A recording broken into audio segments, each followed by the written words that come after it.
Hey everybody, welcome back to the channel.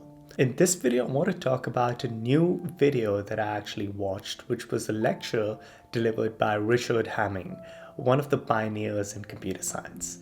This lecture was recommended to me by a close friend of mine, and the lecture essentially talks about studying greatness.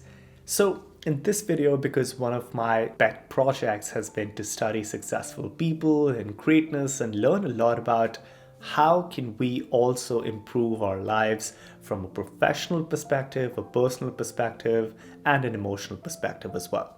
So I watched the entire lecture, and my hope in this video is to just give you tidbits of advice that I really picked up from the video. I don't think this is one of those lectures that can be summarized, so I'm not going to be making an entire video summarizing all the insights that Professor Richard Hamming delivers, because there are just so many and they're so tired and so contextual that it's super hard to just break them apart and try to summarize them. That said, I still want to leave you with enough amounts of starting points that will give you the hook to probably go and watch this lecture of 45 minutes, which is well worth your time. The first real insight that struck me was about this idea of open doors versus closed doors.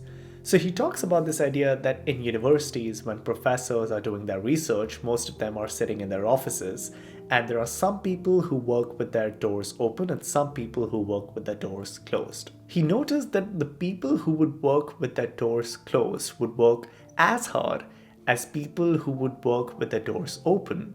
And after 10 years, he would discover that the people who worked with their doors closed were working on the slightly wrong problem. And because they were working on the slightly wrong problem, they weren't quite getting that. They weren't quite achieving greatness. Whereas the people who were working with their doors open, sure, had more distractions and had more people come in, but because of that, they were actually able to identify the right problems to work on, and that is why they achieved greatness. That is why they got their Nobel Prizes and so on and so forth.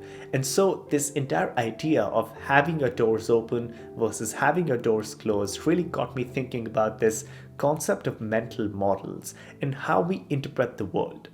And so the lesson, the takeaway for me is that as long as you have a mental model that is open to change, but is largely formed in your own view. So it kind of aligns with the concept of Mark Andreessen that you should have strong opinions weakly held. So as long as you have that, it's easy to tweak your opinion and tweak your understanding of the problems in your field each time you encounter new information. But to even be able to encounter new information, you need to have your door open. And that is why this anecdote of having your door closed and working versus having a door open and working was something that really struck me. Which actually leads me to my second point, which is about the idea of working on problems. Hamming says that you can be working on a lot of problems, but in order to do great work, what really matters is that you are working on the right problem.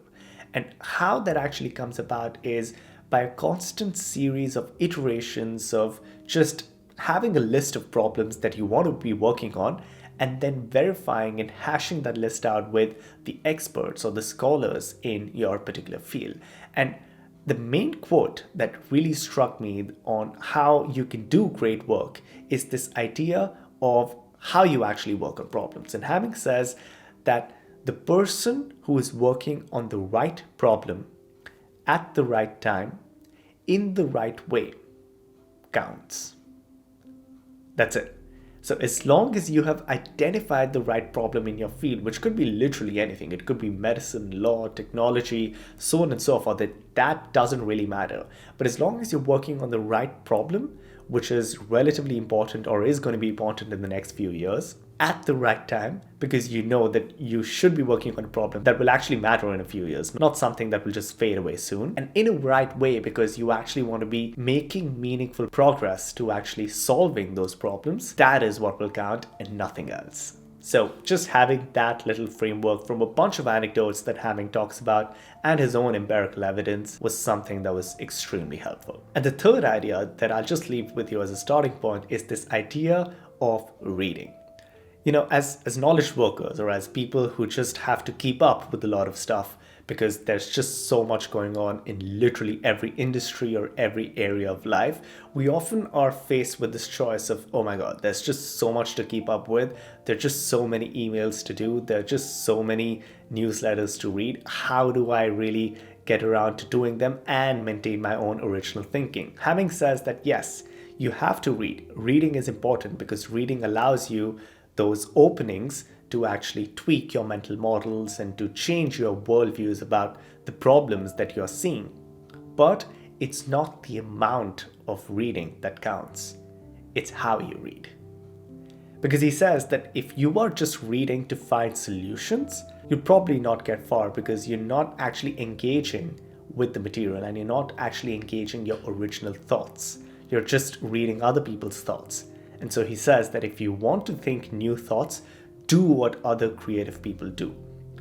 Take time off, get the problem reasonably clear, and then think about how you would solve the problem before reading anyone else's words. And just by having this anecdote, just by having this line written right in front of me, that it's not the amount of reading that counts, it's how you read that counts. It has changed a lot in how I actually approach a lot of information and a lot of knowledge that's relevant to work or any other area of my life. So I feel that these 3 ideas probably serve as good enough starting points for you to just go have a look at this video, this lecture, you and your research, something that was extremely fantastic and super helpful. Thanks for watching.